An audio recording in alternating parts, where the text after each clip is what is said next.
मैं इस वक्त हूँ जयपुर की दुर्गाबाड़ी में, क्योंकि आज से दुर्गा पूजा की शुरुआत हो चुकी है। ये बंगाली समाज का एक बहुत बड़ा, एक तरह से देखा जाए तो आयोजन है और पूरे देश के अंदर मनाया जाता है। और जयपुर में भी बहुत भारी संख्या में बंगाली रहते हैं, प्रवासी बंगाली रहते हैं, जो यहाँ पे कई सालों से रहते हुए आ रहे हैं।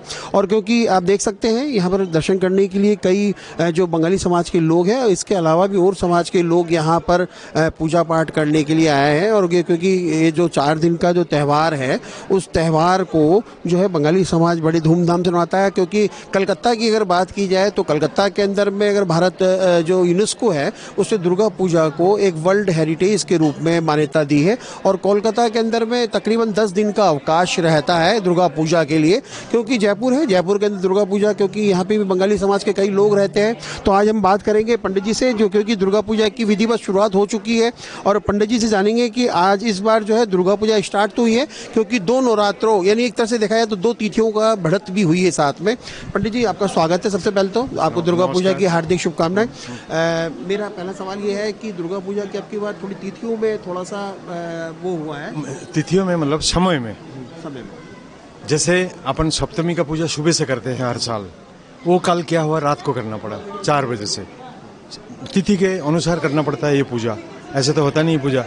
वैसे अष्टमी का पूजा भी वही है, आज अभी तो किया है, लेकिन सुबह फिर 6 बजे संधि पूजा, 6:30 बजे वो आपका बलिदान है, 7:12 में अष्टमी खत्म होगा, फिर नवमी शुरू हो जाएगा। कल फिर अष्टमी के बाद में नवमी का पूजा कल ही होगा। हाँ। एक तरह से देखा जाए तो अब की बार 2 अष्टमी कह सकते हैं अगर तिथि के हिसाब से या शास्त्रों के हिसाब से कहा जाए तो।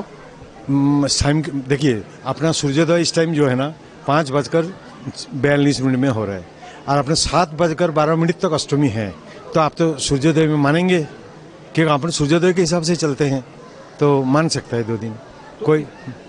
तो इस बार जो अपने जो आयोजन रहेंगे, सिंदूर खेला और जो माता का विसर्जन है, वो कैसे कार्यक्रम रहेगा, थोड़ा हमारे दर्शकों को बता दीजिए। जैसे आज अष्टमी का पूजा हुआ, रात को भी अष्टमी का पूजा होगा, है ना। संधि पूजा, संधि पूजा सबसे इस पूजा का इम्पोर्टेंट पूजा है। संधि मतलब अष्टमी खत्म हो रहा है और नवमी शुरू हो रहा है, वो जो क्षण है उसको हम लोग संधि क्षण बोलते हैं। वो पूजा चामुंडा देवी का पूजा होता है, दुर्गा का नहीं। उस टाइम माँ दुर्गा चामुंडा का रूप लेके तभी तो संहार किया था ना।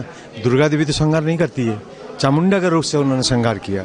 तो अष्टमी खत्म होगा, कल नवमी का पूजा है, उसके बाद में कुमारी पूजा है, हवन है, फिर बलिदान भी है, और फिर दशमी में जो है हम लोग सुबह पूजा करते हैं। बाद में जो महिला वो सब सिंदूर का जो प्रोग्राम चलता है, सिंदूर खेल महिलाओं का ये प्रोग्राम है, सिंदूर खेलता है वो। उसके बाद में हम लोग माता जी को शाम को विसर्जन करने ले जाते हैं। कहते हैं कि हर बार दुर्गा जो है अपने किसी न किसी रूप में विराजमान होकर आती है, तो इस बार किस रूप में आई है, क्योंकि देख रहे बहुत अच्छी रूप तो देखिए 9 दिन में 9 रूप होता ही है।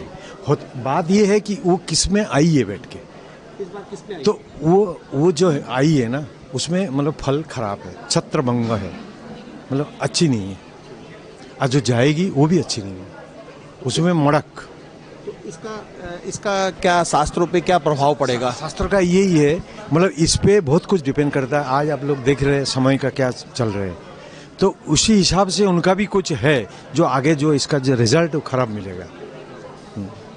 और क्योंकि ये जो मूर्ति है बहुत सुंदर, ऐसा बहुत कल शब्द नहीं है हमारे पास, तो ये बंगाल के कारीगरों द्वारा बनाई गई है, जयपुर से ही कारीगर? ये तो दोसा से आगे जो बस्सी है ना, जहाँ मार्बल का काम होता है, मार्बल का जो मूर्तियाँ बनाई जाती है, वहाँ बनाया। और ये जो मार्बल है ये वियतनाम से आया है, हमने इसको एक्सपोर्ट किया। ये मार्बल हमारे इंडिया में मिलता नहीं है। ये क्या मिल्की वाइट मार्बल है, कि न तो ऐसा फिनिशिंग नहीं आता है उसमें। कारीगर सारे बंगाली कारीगर नहीं यहाँ के हैं। हाँ, यहाँ जो महेंद्र जी है, क्या नाम, महेंद्र शर्मा है, क्या नाम है, जो बस्सी में उसका वो है, वो उन्होंने ही बनाया है। तो इस बार जो है कहा गया है शास्त्रों के हिसाब से दुर्गा का जो रूप है, कहते हैं कि हर बार वो किसी न किसी रूप में आती है, लेकिन अब क्या शास्त्रों के हिसाब से देखा जाए तो दुर्गा का आना और दुर्गा का जाना भी शास्त्रों के साथ विपरीत है। शायद ये हमारे लिए शुभ संकेत भी नहीं हो सकते, जिस प्रकार से पंडित जी ने बताया। लेकिन क्योंकि अब आने वाला समय है, वो दुर्गा पूजा लोगों के लिए कितना शुभ साबित होगा ये तो समय ही बताएगा। लेकिन फिलहाल आज हम दुर्गाबाड़ी से दुर्गा पूजा की कवरेज करते हुए हमने देखा है कि यहाँ बंगाली समाज के बहुत से लोग आए और वो बहुत से लोग पूजा पाठ में शामिल हो रहे हैं। क्योंकि कोलकाता की पूजा की अगर बात कही जाए तो कोलकाता के मुकाबले यहाँ भी पूजा बहुत शानदार तरीके से की जा रही है। और जो मूर्ति का निर्माण किया गया है, ये मूर्ति का निर्माण बंगाली कारीगरों के द्वारा ना करके राजस्थान के कारीगरों द्वारा ही किया गया है, जिसको आप देख सकते हैं। इतनी खूबसूरत बंगाली माँ दुर्गा की जो मूर्ति बनाई गई है कि जयपुर के कारीगरों द्वारा बनाई गई है। कैमरामैन घनश्याम मिश्रा के साथ में मनोज शर्मा, न्यूज वॉच भारत, जयपुर के लिए।